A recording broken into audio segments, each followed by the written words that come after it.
Yang selanjutnya adalah perasaan. Perasaan adalah sesuatu hal yang dilatari oleh latar belakang penyair. Misalnya agama, pendidikan, kelas sosial, jenis kelamin, pengalaman sosial, dan lain sebagainya. Dan yang terakhir adalah amanat atau tujuan. Bahwa amanat atau tujuan itu adalah pesan yang ingin disampaikan penulis kepada para audiensnya. Nah, itu merupakan contoh dari struktur batin puisi. Setelah kalian mempelajari dan barusan Ibu terangkan, kalian harus bisa membedakan struktur batin puisi dengan struktur fisik puisi. Kalau struktur fisik puisi itu adalah lebih menekankan kepada fisik, bisa dilihat oleh mata kalian. Kalau misalkan struktur batin puisi itu adalah kebalikannya, tidak terlihat oleh mata. Selanjutnya, jenis dan contoh puisi. Di antaranya adalah pantun, talibun, pantun berkait atau seloka, pantun kilat atau karmina, gurindam, syair, mantra. Nah, yang barusan Ibu sebutkan itu adalah termasuk kepada puisi lama. Yang mana puisi lama itu adalah puisi yang dihasilkan sebelum abad ke-20. Yang pertama tadi adalah pantun. Pantun adalah puisi yang terdiri dari 4 larik dengan rima akhir ABAB. Pantun dapat dibedakan berdasarkan jenisnya, seperti pantun lucu, pantun anak, dan sebagainya. Kita lihat, coba kalian fokus nih, contoh pantun. Contohnya adalah, nenekku ahli meramu jamu-jamu. Dibuatnya ramuan dari resep rahasia. Janganlah kau bosan menuntut ilmu, agar hidup tetap berguna sampai tua. Oke? Kita telaah dulu contoh pantun. Bahwa pantun itu adalah puisi yang terdiri dari 4 larik. 4 kan? 4, lihat ada 4. Kemudian dengan rima akhir ABAB. Yang dimaksud dengan ABAB adalah, jadi baris yang pertama dengan baris yang ketiga itu harus sama akhirnya, vokalnya, huruf vokalnya. Kita lihat, nenekku ahli meramu jamu. Kemudian yang ketiganya apa? Janganlah kau bosan menuntut ilmu. Kata jamu dengan kata ilmu sama, bahwa akhir hurufnya berakhiran U. Kemudian yang bait kedua, dibuatnya ramuan dari resep rahasia. Bait yang keempat, agar hidup tetap berguna sampai tua. Jadi ini adalah ABAB ya. Selanjutnya adalah talibun. Apa itu talibun? Yo, what is the meaning talibun? Talibun itu adalah pantun yang lebih dari 4 baris dan memiliki rima ABC. Kalau pantun biasa itu kan yang barusan Ibu terangkan berirama ABAB. Kalau talibun adalah ABC. Contoh, perhatikan ya. Pasang wajah muka memelas, orang sekitar sampai kesal, hingga semua berpaling muka. Tuntutlah ilmu dengan ikhlas, agar kelak tak menyesal, siap menghadapi tantangan dunia. Nah, ini adalah memiliki rima ABC ya. Lihat, kita lihat dulu baris yang pertama. Pasang wajah muka memelas. Harus sama dengan baris yang keberapa? Yup, yang keempat. Ya, betul. Pasang wajah muka memelas. Sama dengan tuntutlah ilmu dengan ikhlas. Memelas, ikhlas ya. Kemudian orang sekitar sampai kesal.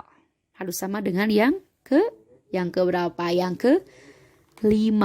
Agar kelak tak menyesal. Ada kata kesal dan menyesal.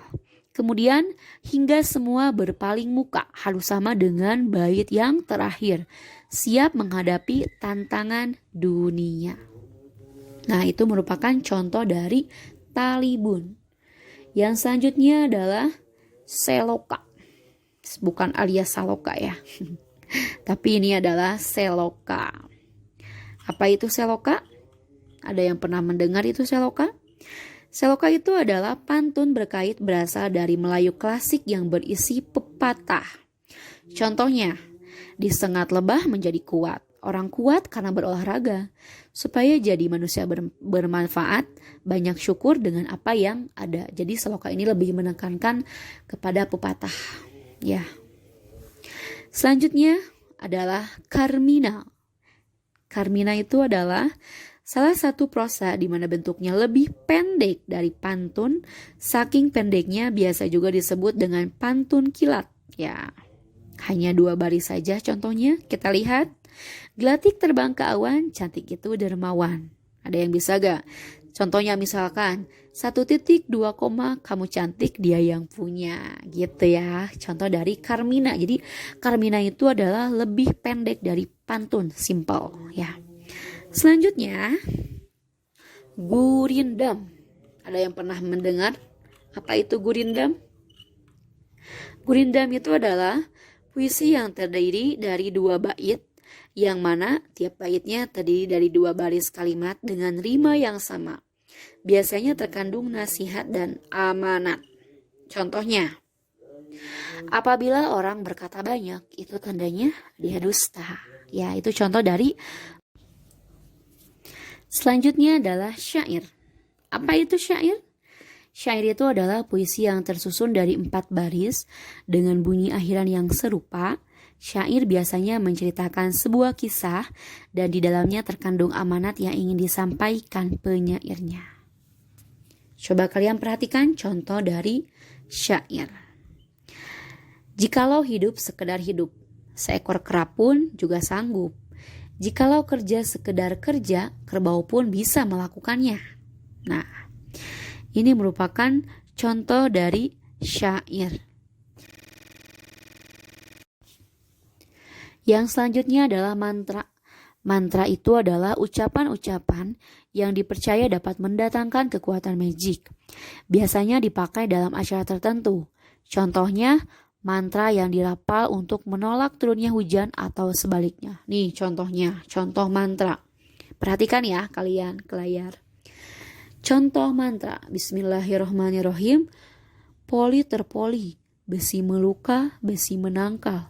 Coba besi merusakkan. Engkau durhaka kepada Allah, coba engkau binasakan daging. Engkau durhaka kepada Allah, tertutup terkunci, tertanggal terpakai. Berkata doa la haula wala quwata illa billahil aliyil azim. Nah, itu contoh dari mantra. Nah, mungkin untuk pertemuan yang sekarang dicobakan sekian. Silakan kalian buat rangkumannya. Kalau misalkan kalian belum paham, coba kalian ulangi lagi dari awal. Pahami, atau mungkin kalian belum menguasai atau memahami materi tentang ini, ulangi lagi ya hingga kalian memahaminya. Setelah kalian paham, coba kalian buat salah satu contoh. Contoh yang mana, Bu? Contoh yang tadi Ibu sebutkan tentang apa? Tentang puisi. Tadi kan ada pantun, kemudian ada apa lagi? Mantra, Carmina, seloka, gurindam, syair. Nah, kalian coba bikin salah satu contohnya, kemudian hasilnya japri ke Ibu. Oke? Tugasnya hanya 2, kalian buat rangkuman dan kalian bikin salah satu contoh dari yang sudah tadi Ibu jelaskan. Oke? Selamat belajar. Belajar, berdoa, dan berusaha. Insya Allah cita-cita kalian akan tercapai. Amin.